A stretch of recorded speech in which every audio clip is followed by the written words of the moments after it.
সবাই কেবল ছুঁয়ে দিতে চায়, ধরে রাখতে চায় না কেন? শেষ বিকেলে আমি দাঁড়িয়েছিলাম ধান ক্ষেতের আলপথে। পেছনে ডুবে দিতে থাকা লাল সূর্য, দবদবে সাদা পায়রাটা ঠুকরে খাচ্ছিল সোনালি ধান।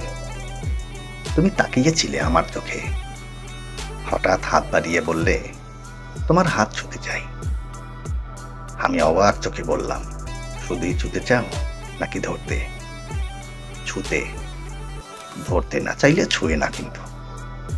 কেন? ছুঁয়ে দিলে ভয় হয় যে। কিসের ভয়? তখন মন কেমন করবে, ধরে রাখতে ইচ্ছে হবে যে। ইচ্ছে হলে ধরে রাখবে, কিন্তু তুমি যদি ধরতে না চাও, শুধুই ছুঁয়ে দিতে চাও।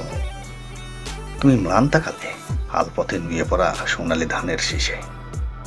সেখানে ধবধবে সাদা পালকের পায়রাটা টুকটুক করে ফুটে খাচ্ছে ধান। দূরে আরো রক্তিম সূর্য, অথচ তোমার চোখ ধূসর। তুমি আনমনে বললে, তাতে কি, তুমি ধরে রাখবে? একা একা ধরে রাখা যায় না, চাইলেই যায়।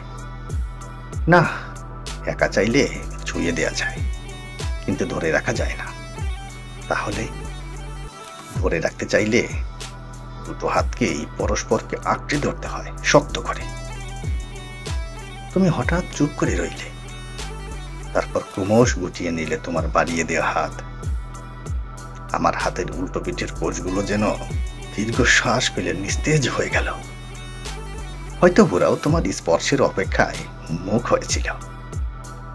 তুমি এলোমেলো পায়ে উঠে দাঁড়ালে, তারপর হেঁটে চলে যেতে লাগলে সরু আলপথ ধরে। সেখানে লাল সূর্যটা ডুবে যাচ্ছে। তোমার পায়ের শব্দে সোনালি ধান ফেলে উড়ে গেল ধবধবে সাদা পায়রাটা। কেবল পড়ে রইল চিঠি। ডুবে যেতে থাকা সূর্যের ম্লান আলোয় তুমি ক্রমশ ছায়ামূর্তি হয়ে যেতে লাগলে। সরে যেতে লাগলে দূরে, আরো দূরে, বহু দূরে, আমার দৃষ্টির বাইরে। আদো খাওয়া উচ্ছিষ্ট কয়েকটা ধান কেবল পড়ে রইল। পড়ে রইল উড়ে যাওয়া পায়রার ঝরে যাওয়া বিবর্ণ রুগ্ন এক পলক। আর আমার বুকের ভিতর অদ্ভুত এক কান্না, কিংবা ছুঁয়ে যাওয়া অজানা এক না ছোঁয়া। আচ্ছা, সবাই কেবল ছুঁয়ে যেতে চায়, ধরে রাখতে চায় না কেন?